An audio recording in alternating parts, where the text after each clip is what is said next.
Assalamualaikum warahmatullahi wabarakatuh. Bismillahirrahmanirrahim. Alhamdulillahi rabbil alamin. Allahumma salli wa sallim wa barik ala sayyidina Muhammadin wa ala alihi wa sahbihi ajma'in. Amma ba'd. Faqala ta'ala fi kitabihil karim, qu anfusakum wa ahlikum nara. Wa qala an-nabiyyu sallallahu alaihi wasallam, addibu auladakum ala salasi khisalin, hubbi nabiyyikum wa hubbi ahli baitih wa tilawatil Qur'an, fa inna hamalatal Qur'ani fi zilli arsyillahi yauma la zilla illa zilluh ma'a anbiya'ihi wa asbiyaihi, rawahu Tabarani. Para pendengar, shaimin shaimat dimanapun Anda berada, mudah-mudahan selalu dalam perlindungan dari Allah Subhanahu wa Ta'ala dan selalu dikaruniakan taufik hidayah anugerah dari Allah, baik berupa kesehatan, rezeki yang lancar, usaha yang lancar, dan mudah-mudahan pula dikabulkan oleh Allah segala hajat kita min umurid dunia wal akhirah, amin.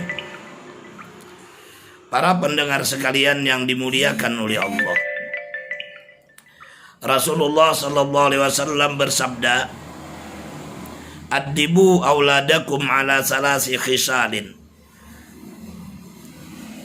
Ajarkan kepada anak-anak kalian, didik anak-anak kalian atas 3 perkara. Hubbi nabiyyikum wa hubbi ahli baitihi wa tilawatil Qur'an.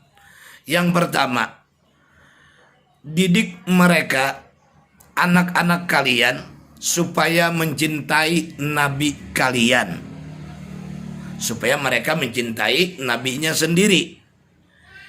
Yang kedua, ajarkan kepada anak kalian supaya mencintai ahli bait nabi, keluarga nabi. Yang ketiga, ajarkan kepada anak-anak kalian Al-Quran. Fa inna hamalatal Qur'ani bi zilli arsyillahi yawma la zilla illa zilluh ma'a anbiya'ihi wa asbiyaihi. Maka bahwasanya orang-orang yang menanggung Al-Quran, yang dalam hatinya mengandung Al-Quran, baik sebagai penghafal Al-Quran ataupun sebagai ulama yang bisa membaca Al-Quran dan mengerti isi kandungan hukum-hukum Al-Quran walaupun dia tidak hafiz Al-Quran. Nah, para ulama, orang yang menanggung Al-Quran, orang yang mengerti Al-Quran, berada dalam naungan arasnya Allah pada hari yang tidak ada tempat bernaung kecuali naungannya Allah Subhanahu wa Ta'ala. Mereka bersama para anbiya dan asbiya, berkumpul dengan para nabi dan orang-orang yang bersih, orang-orang yang suci. Hadis ini riwayat daripada Imam Tabarani. Para pendengar sekalian yang dimuliakan oleh Allah, dalam hadis ini Rasulullah SAW memerintahkan kepada kita sebagai ayah, sebagai ibu, sebagai orang tua, agar mendidik anak kita pertama-tama bagaimana supaya mereka cinta dengan nabinya. Ya sudah barang tentu kita perkenalkan kepada mereka nabi, bahwa nabi kita tuh Nabi Muhammad, ya. Beliau anak oleh Abdullah dan ibunya bernama Aminah, ibu nabi. Nabi itu lahir di kota Mekah pada tanggal 12 Rabiul Awal malam Senin tahun gajah. Beliau Rasulullah hijrah ke kota Madinah, wafat dan dikuburkan di kota Madinah.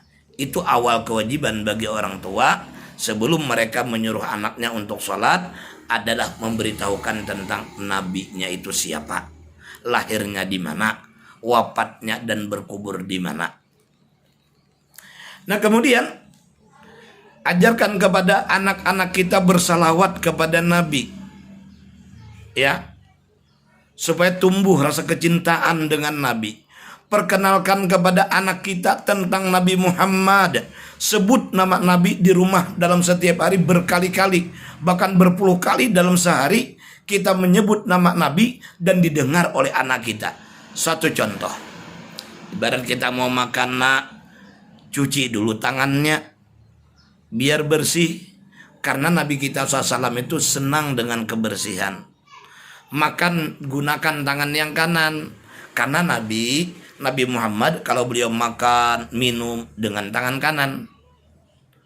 Kemudian baca Bismillahirrahmanirrahim dan doa seperti doa Allahumma barik lana fima razaqtana wa qina adzabannar. Kenapa? Karena Nabi Muhammad mengajarkan kepada kita mengawali tiap-tiap pekerjaan yang baik dengan bacaan bismillah. Termasuk doa hendak makan, seperti itu sunnah Nabi. Kemudian seusai makan, sesudah makan, habis minum, baca anak alhamdulillah, karena Nabi Muhammad mengajarkan begitu. Nah, begitu pula kalau anak kita mau masuk misalnya ke WC, nak dahulukan kaki yang kiri waktu masuk WC. Nanti keluar dahulukan kaki kanan, karena mengikuti ajaran Nabi Muhammad. Nah, ini mengajarkan bagaimana cara menanamkan cinta terhadap Nabi kepada anak-anak kita. Mau tidur, nak matikan lampu, utama sekali di ruang tamu. Kenapa? Karena Nabi SAW kalau beliau mau tidur, beliau matikan lampu. Nah, ini menumbuhkan kecintaan mendalam kepada anak tentang Nabi Muhammad. Nah, kemudian ajarkan kepada anak kita mencintai keluarga Nabi. Kisahkan tentang apa keluarga Nabi, siapa sesungguhnya Habaib dan Syarifah, siapa Sayyidina Hasan dan Husain, siapa Siti Fatimah. Ceritakan kepada anak kita supaya tumbuh kecintaan mereka terhadap ahli bait Nabi. Ya, setidak-tidaknya dalam bersalawat kepada Nabi, ikutkan keluarga Nabi seperti Allahumma sholli ala sayyidina Muhammad wa ala ali sayyidina Muhammad, ya, supaya mereka cinta dengan keluarga Nabi. Ahlu baitil Mustafa tuhuri hum amanul ardi faddakiri syubbihu bil anjumi zuhuri. Nah, ahli bait Nabi, keluarga Nabi, yang karena mereka itulah, yang karena sebab mereka itulah bumi ini aman. Bumi ini aman daripada bencana, daripada gempa bumi, daripada tsunami, ya. Amannya bumi ini berkat daripada keluarga Nabi Muhammad SAW. Nah, kemudian dengan sebab kita sering menyebut keluarga Nabi, mengesahkan tentang habaib, siapa sih Imam Hasan dan Husain, siapa Imam Ali Zainal Abidin, siapa Sayyidina Imam Ahmad Muhajir Ilallah, siapa itu Sayyidina Baqi Al-Muqaddam, Sayyidina Baqi Al-Muqaddam. Nah, siapa Sayyidina Habib Muhammad bin Ali bin Husain Al-Habasyi, siapa Imam Ratib Haddad, Abdullah bin Alwi Haddad, ya. Kenalkan kepada anak-anak kita supaya mereka mencintai keluarga Nabi. Nah, kemudian ajarkan kepada anak-anak kalian Al-Quran. Ini Al-Quran sangat didorong sekali kita agar bisa mengajarkan Al-Quran kepada anak-anak kita. Kalau orang tua mengajarkan anaknya Al-Quran dengan membaca hurufnya, dengan melihat hurufnya, artinya tidak berhafal, membaca Al-Quran dan memandang huruf, nanti kelak Allah berikan mahkota di atas kepala kedua orang tuanya di hari kiamat nanti.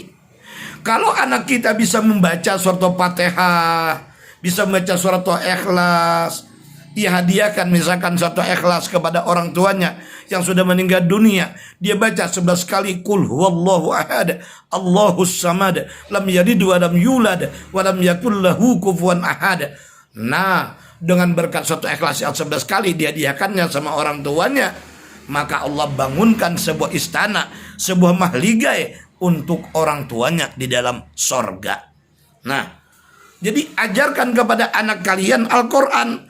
Kenapa? Karena orang yang menanggung Al-Quran, orang yang di dalam jiwanya terkandung Al-Quran, baik sebagai hafalan maupun pemahaman terhadap ayat dan hukum-hukum Al-Quran, atau para ulama, mereka berada di bawah naungan arasnya Allah di hari kiamat nanti, yang pada saat itu tidak ada tempat bernaung kecuali naungannya Allah Subhanahu wa taala. Mereka bersama para anbiya dan asfiya.